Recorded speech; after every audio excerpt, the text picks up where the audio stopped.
Okay, let's do happiness now, y'all. Are you happy? That's the first question. First, we gotta acknowledge, are you happy? And that does not take no time and really no effort. All you gotta do is ask yourself that question and then sit in the silence of it. Are you happy? If you are not happy, what is making you unhappy? What is interfering and what is blocking, what is battling, and what is delaying, and what is preventing your happiness?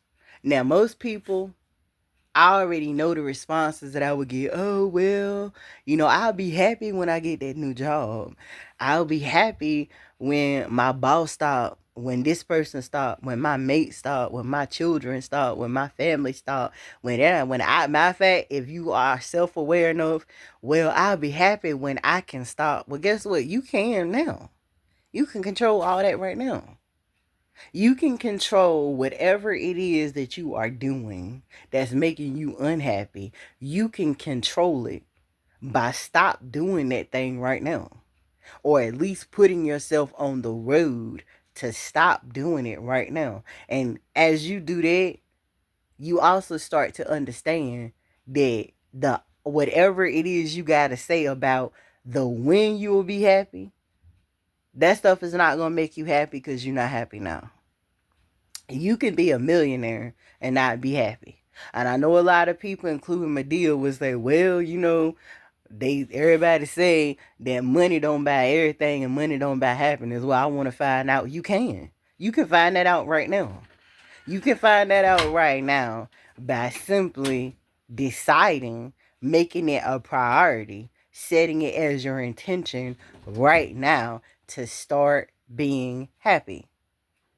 And you don't have to be happy about big things or large things.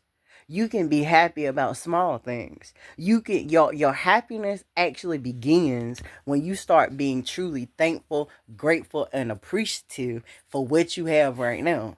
And I remember talking to a young lady years ago, and this is the exact response that she gave me.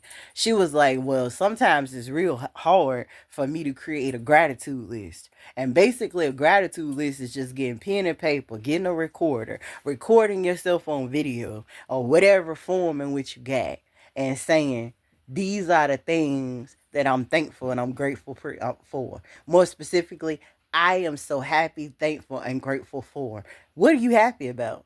Are you happy for the device that you are using right now to even be able to hear me saying these things to you right now? Are you grateful for the ears that are actually in proper working order that's allowing you to hear me right now? Are you happy, thankful, and appreciative for the eyeballs that you have to even be able to look at me right now? Are you thankful, grateful, and appreciative for the hair that you have on your head? If you bald headed or you don't have no hair, or you have alopecia or whatever the situation may be, are you happy, thankful, and grateful that you even got a head that hair can grow on, or you can put a wig on?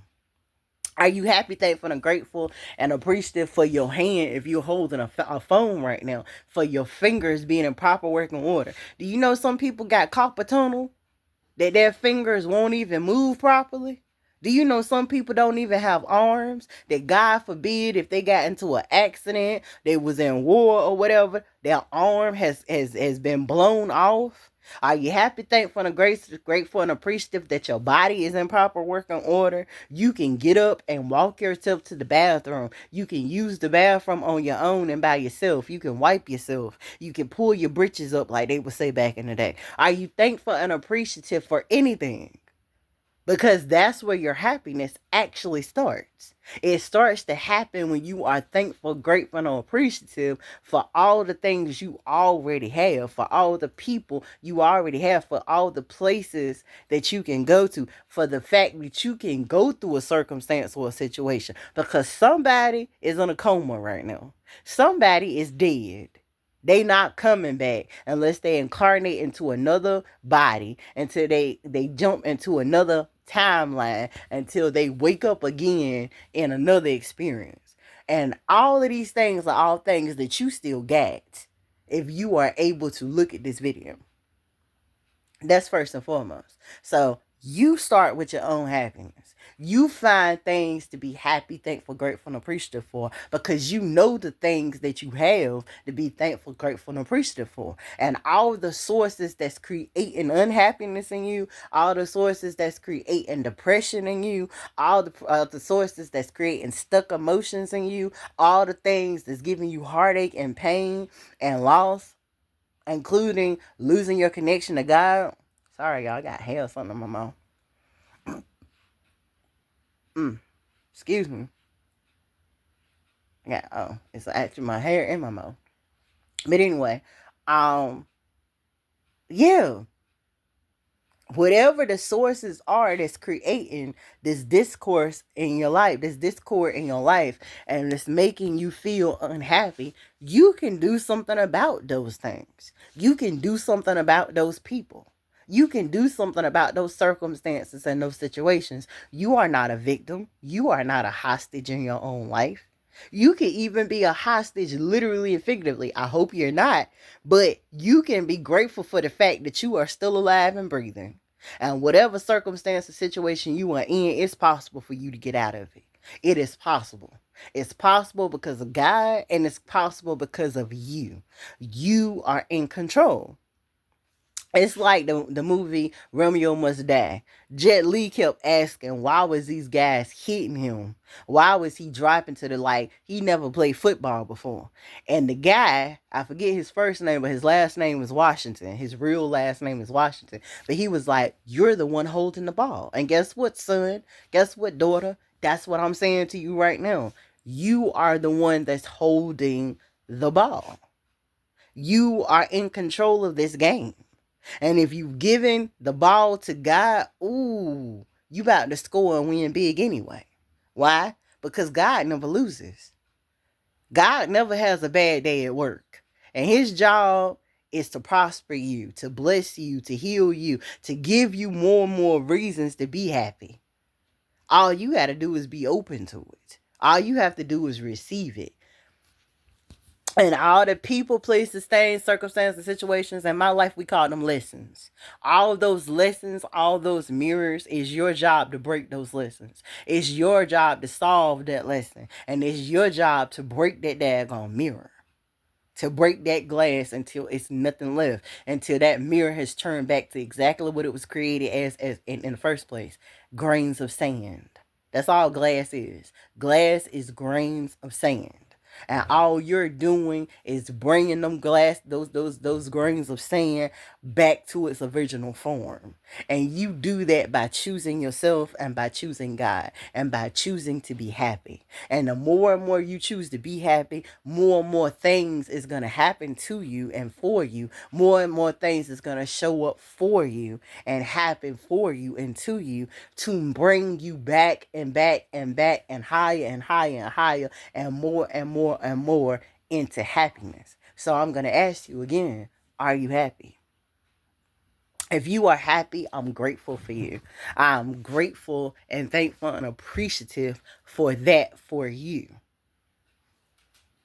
Because you being happy, that's where all of everything else starts coming from. That's where your vibration lifts up to its highest frequency. And the highest frequency is love.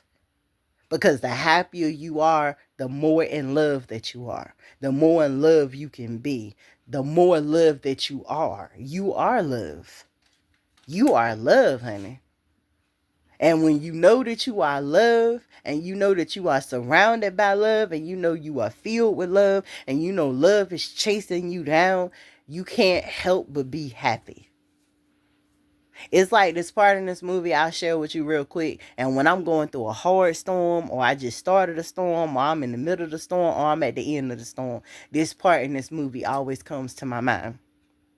And it's the part where the woman and the man are literally about to drive their family into freedom. Her husband, he got his freedom first.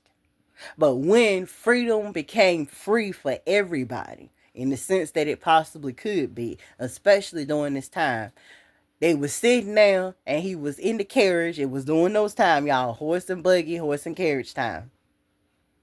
He looked at his wife, and I know you must be sad. He was like, you crying, you know, you look depressed. I tell y'all, stop looking at our faces and thinking that the way we look, you can understand. Because in this situation, this man definitely didn't understand. He was like, I know it must be sad for you leaving home. Because by this time, the place that he was calling home, I'm going to say it specifically so you can get it. I'm going over time a little bit, but I need you to get this. The place that he decided to call home when he was talking to his wife, it was just the place where his family, mainly his family, because he was free. He was no longer a slave anymore. He was free. He had his freedom papers years before, over 10 years, 20 years before. But his family, through the law, had legally just become free, and they were no longer slaves anymore. She looked at him and she said, oh man, it ain't nothing hard about being happy. This ain't never been my home. This has been massa nigga quarters. And when we get out of here, I ain't never gonna think on it again. And I need you to understand that if you feeling like you in no type of quarters right about now, if you feel like your life is so much in a situation where you can't be happy, that you can't be grateful for even the things I named for you, I want you to come out them quarters, baby. And I don't want you to ever think about them quarters again unless you using it for motivation to say, just like I came out these quarters, whatever next quarters I'm in, I can come out of those too.